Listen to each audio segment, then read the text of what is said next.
إن الحمد لله نحمده ونستعينه ونستغفره ونعوذ بالله من شرور أنفسنا ومن سيئات أعمالنا. من يهده الله فلا مضل له ومن يضلل فلا هادي له، وأشهد أن لا إله إلا الله وحده لا شريك له، وأشهد أن محمدا عبده ورسوله. يا أيها الذين آمنوا اتقوا الله حق تقاته ولا تموتن إلا وأنتم مسلمون.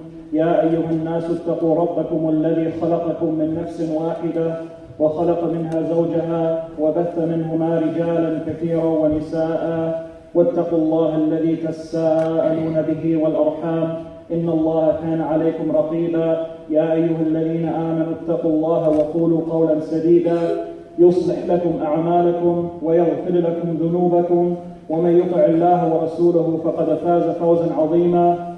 أما بعد، فإن أصدق الحديث كتاب الله، وخير الهدي هدي محمد صلى الله عليه وسلم، وشر الأمور محدثاتها، وكل محدثة بدعة، وكل بدعة ضلالة، وكل ضلالة في النار. ثم أما بعد، فقد ثبت عن النبي صلى الله عليه وسلم أنه قال: كلكم راع وكلكم مسؤول عن رعيته.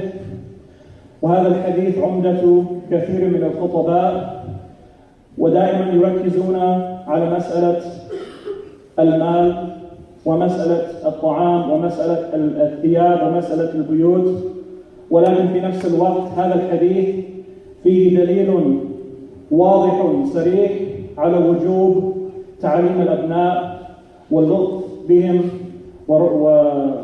والرحمة بهم، ولكن هذا ما يغفر عنه كثير من الناس. The Prophet ﷺ, it's confirmed from him that he said, indeed every one of you is a shepherd, and indeed every one of you is responsible for his herd.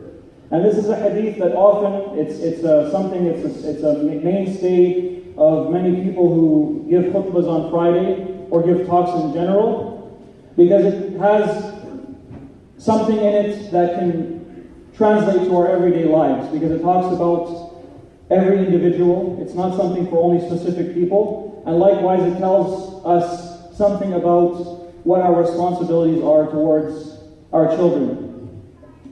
However, very often what is focused on when people speak about this hadith is more of the materialistic things, like food and clothing and shelter and medicine. Or if religion is spoken about, it's more about just providing a general Islamic environment. And the details of what a father and what a mother and what uncles and aunts should do with their sons and daughters and nieces and nephews aren't really discussed. وكثير ما يأتي أناس للمساجد ويشتكون أعمال أبنائهم وعقوق أبنائهم لهم، ويقولون لا ندري ماذا نفعل بهم وكيف نضبط أعمالهم ومعاملاتهم معنا. Very often people come to the masajid, parents, often when their children get, before teenage years, or when they're teenagers, and they complain and they say, I don't know what to do with my child. They harm us, they don't listen to us, they treat us badly, they don't fulfill their rights to us. And then they want help from the masajid. They want help from the imam, or they want help from the brothers in the masajid. They want help from the community at large to speak to their children, or to give a talk about it, or to talk about it on Friday, to talk about how you're supposed to obey your parents.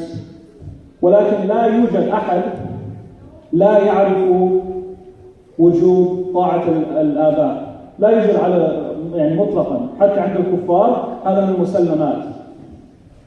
There's no one amongst the Muslim community in this masjid, any masjid, who doesn't know that it's obligatory to obey your parents, to treat them well.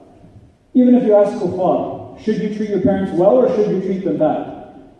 I challenge anyone to find anyone in the world who would say, no, you actually should treat them bad.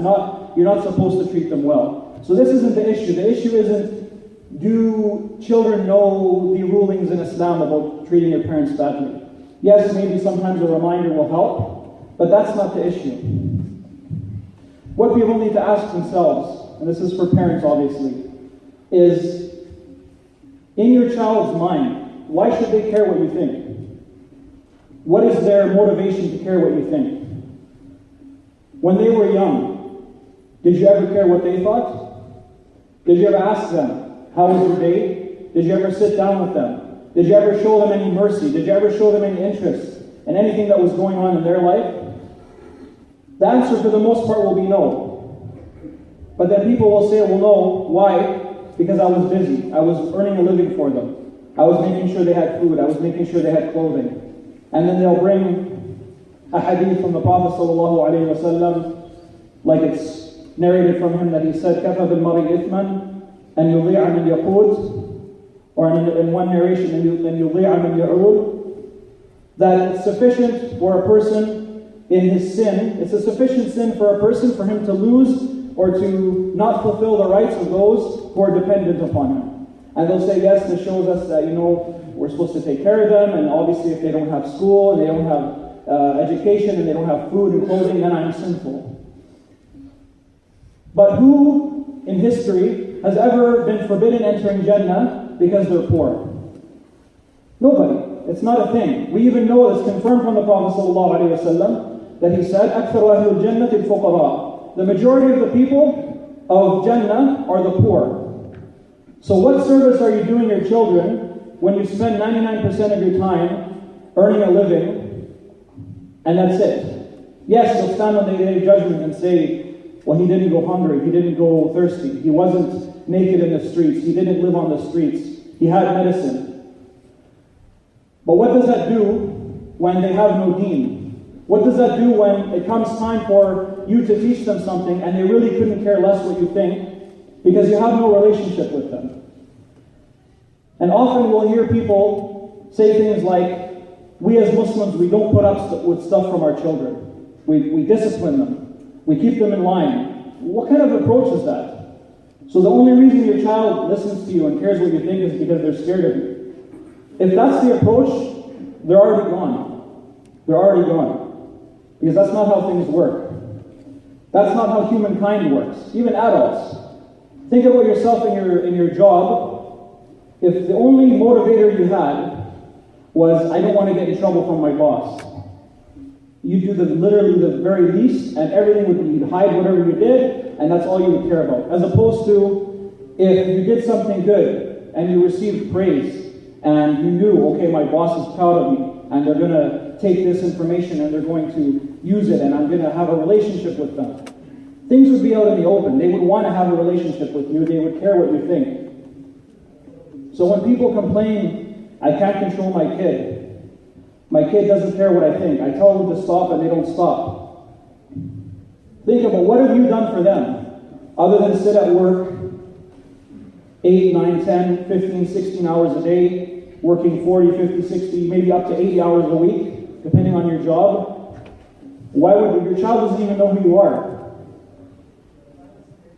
So this is something that people need to think about when they say things like, give a khutbah on children paying attention to what their parents say, on respect of the parents. But if we look at the Prophet ﷺ, we see a completely different attitude. How many times do we see that he cared about what children thought, how they were feeling? He would check in with them. He would ask them, what's going on, this and that. Because this is where a relationship comes from. To the point where we know that little slave girls would come to the Prophet ﷺ and grab his hand and take him throughout Al-Medina to talk to him and show him things, and he would go with them. And what is he just some guy? No, he's the savior of humanity. But this was a lesson for us.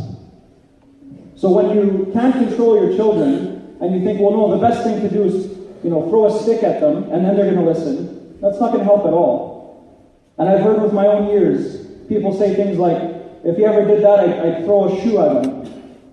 But you might as well just give up now then, if that's going to be your approach. Because all you're teaching your children to do is be scared of my parents, and that's it. But if we look at the Prophet ﷺ, in a hadith where a Bedouin came to him, And he said to the Prophet ﷺ, تُقَبِّلُونَ الْأَبْنَاءِ, do you kiss your children? And the Prophet ﷺ said, نعم. So what did the Bedouin say? والله ما قبلت لي 10 أبناء ما قبلت واحدا منهم. I have 10 children, I've never kissed one of them. So did the Prophet ﷺ say, the way people now think, oh, he's so manly, he's showing kids how to grow up without being weak and without being emotional. No, he said, ما أصنع بكم وقد نزع الله رحمة من قلبك. What can I do for you anymore that Allah has taken the mercy out of your hearts? So this was the Prophet ﷺ. And often people mention about how he's the Prophet of Rahmah, but they never mention anything like this. They never discuss, well, how do you deal with your own children? How do you deal with the Muslim, the believing children in the Masjid? Do you kick them out? Do you make them scared of this place of worship? Do you make them scared of the house of Allah because you need to keep things in order? Or what did the Prophet ﷺ do? We see his interaction with them in a hadith where the Prophet ﷺ was praying and then he went into sujood, and he stayed in sujood for a very long time, to the point where one of the Sahaba raised his head from sujood to look at what was going on, because he didn't know. The Prophet ﷺ had never made sujood for this long. And then eventually he said that he saw the Prophet ﷺ's grandson sitting on his back in sujood. And then when the salat finished, they asked the Prophet ﷺ, did the other people, because they hadn't seen, they said, were you given some revelation? Or did something happen? And what was his response? The response of people now would be, this idiot kid got on my back and was ruining my salat and interfering with everything. And how can you bring your kids to the masjid? They're making problems for everyone. No, that's the response of the men nowadays. The Prophet ﷺ said, no, nothing happened. لكن ابني ارتحلني فكرهت أن أعجله حتى يقضي حاجته. He said, no, my son, my grandson meaning, he had got on me, and look how he describes it, he got on me like I'm a riding animal, and I hated to rush him until he was done what he needed to do. And people will say, oh no, but this was, they'll try to bring up arguments about why this doesn't apply. But no, this was in the masjid. It was in Salat al-Jama'ah, because obviously the Sahaba were praying behind him. This was how the Prophet ﷺ dealt with people and dealt with children. But now we have the opposite. The children are scared away from the masajid based on false hadith. They'll bring hadith where they'll say, didn't the Prophet ﷺ say, جَنِبُوا صُبْيَانَكُمْ مَسَاجِدَكُمْ? And in a narration, جَنِبُوا مَسَاجِدَكُمْ صُبْيَانَكُمْ? Keep your children away from your masajid. So this is what we're supposed to do. This is only a place for adults. It's only a place for men. First of all, if you go through the science of hadith, there's not one defect in the science of hadith that's not present in this hadith. So it's not even allowed to attribute this to the Prophet ﷺ, because it's without doubt he didn't say it. Secondly, we see he used to bring them. He used to carry his granddaughter in the salat. His grandson used to climb on his back in the salat. The Prophet ﷺ would rush the salat when he would hear a child crying. But no, now we figured things out better than the Prophet ﷺ. And then we wonder why we have such a terrible state, and people are crying about their children, and they don't know what to do. But you think their child even knows where the masjid is? No, because they're following the Prophet ﷺ in keeping children away from the masjid in their mind. So inshallah, after this, we'll talk a little bit more about keeping children close to us. Allahu A'lam.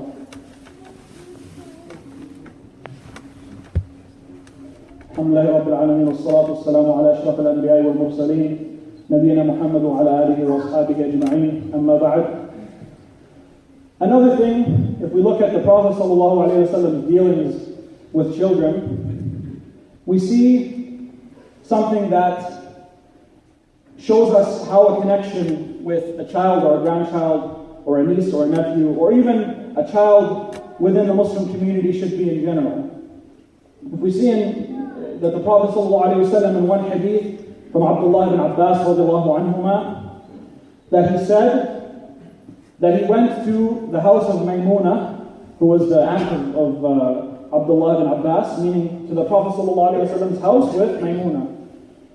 And while they were there, Khalid ibn al-Walid radiallahu anhu also came.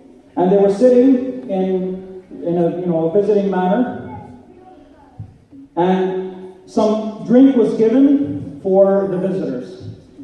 And Abdullah ibn Abbas radiallahu anhu was sitting to the right of the Prophet ﷺ, and Khalid ibn al-Walid radiallahu anhu was to the left. And we know from the etiquettes in Islam that you start with the person on the right.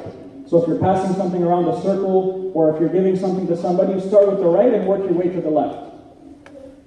Nowadays, in this situation, people would look at this, oh, this is just a kid, he doesn't really have any rights, and this is Khalid ibn al-Walid, and we know what a great Sahabi he was.